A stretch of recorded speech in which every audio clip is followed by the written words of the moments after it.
What's up, everybody? This is 2 days in the gym with me. Here's a deadlift day. So here we're starting off in a sumo stance, and we got 315 pounds. I did 5 reps. I was feeling pretty good. I like to use the sumo stance for my first couple warm-up sets to open up my hips and just improve flexibility. So when I go into my conventional stance, it is more comfortable and my hips are warmed up so I can really get that hip drive. Moving on, we got 365. I tried to go beltless for this first set, and it didn't really work out. Didn't feel the best, but I moved my stance into a conventional stance for this one. As you can see, it doesn't look any different, but my back I had a little bit too much tension on it, so I put the belt on and went for it again, and this time it felt pretty good.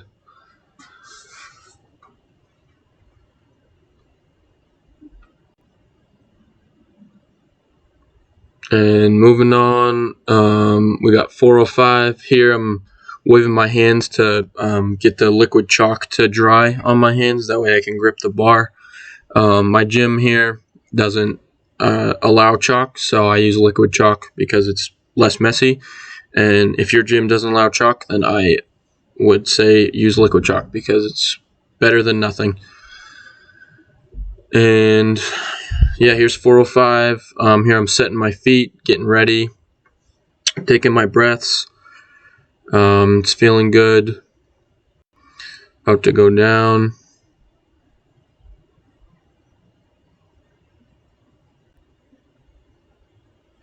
And this moves pretty smoothly, as you'll see. There you go, right there. My face is as red as a tomato, but it's fine. Means I'm working hard. Alright, that felt good. 2 reps, 405. Moving on. As a top set, 455.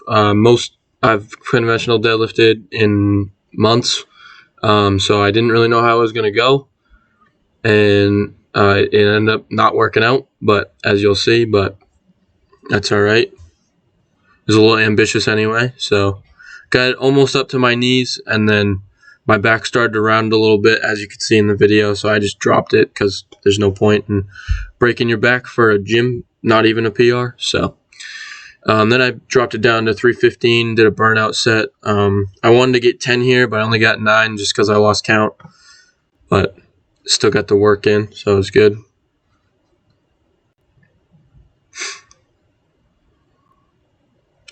Moving pretty fast here. I always like to, after my top set, I always like to back it down and do 1 or 2 back down sets with a little bit lighter weight and get some good volume in. Right now I'm training for rugby in the fall here at UMaine, and I'm trying to become more athletic, so doing higher volume, higher intensity workouts is kind of what I'm going for. So finishing off my heavy compound lifts with a back down set like that. Here we got some front squats. This is my next exercise in the workout. It's 225 pounds here. I ended up getting 2 reps, and then on the third one, I had to drop the weight, as you'll see. So, kind of sucks, but I'm not very talented in the front rack position because I just don't do front squats a lot. I generally do back squats. So, and I come from a powerlifting background where you train back squat for a competition. So, I didn't do a lot of front squats back then, and so after I dumped it, I dropped the weight down to 135 and just wanted to get some reps out. I think I got 8 or 9.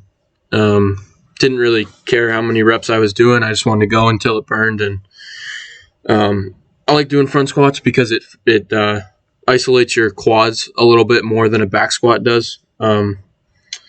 Your quads being your anterior muscles, meaning on the front of your body, and your posterior muscles, which you would hit normally on a back squat, or like I hit on a deadlift really hard. Your glutes, your hamstrings, your calves, your lower back, upper back, your traps, all that stuff. That I already hit with a deadlift, so I didn't need to hit more of that. So I wanted to do a quad dominant movement, but it's still a compound lift because I'm still training that athleticism. So here I've never done this exercise before on a Smith machine. And what a Smith machine is, basically the bar, you don't have like free motion of the bar. It's on one plane and it can only move on that one plane. So you have to set your body up to the bar instead of setting the bar up to your body, which personally I don't like. But this exercise is good because it isolates your your glutes and your hamstrings. So I wanted to do it, but it just didn't really feel that great. I started with those 10-pound plates underneath my toes, and I ended up moving them because it was too many variables and it was putting too much stress on my back, and I just didn't really like it. I was also probably doing a little bit too much weight for not really doing this exercise before. But this is a Romanian deadlift for anybody who doesn't know. Then we got some calf raises. Nothing wrong with these. Love calf raises. One of my favorite leg exercises. Yeah, so those were good.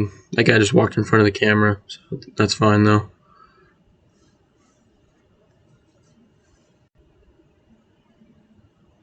But then we got the second day. This is a bench day, so here I'm doing 185.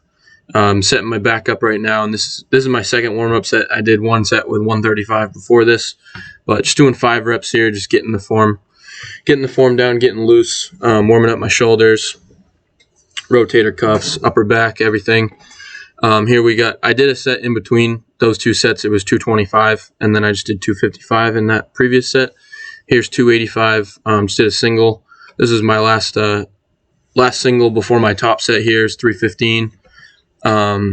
This is my PR as of right now, so I've hit it in the past a lot and kind of been stuck around there, so it didn't move as well as I wanted it to, but then I dropped it down, did 225. I got 9 here. Again, I wanted to get 10, but lost count, so what are you going to do?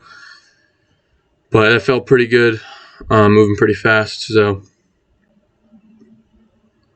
really trying to train the explosion off the chest for rugby. And we moved on, and this is some incline machine press. Don't really know how much weight's on there, but it doesn't really matter for this exercise because you're just trying to get a good squeeze. So did 10 reps here. I actually ended up doing 3 sets. This was my first set, but I did 2 more after this to really burn out my chest.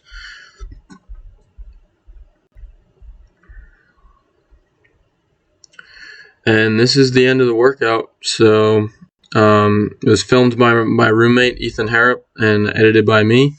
And thank you guys for watching. Like and subscribe.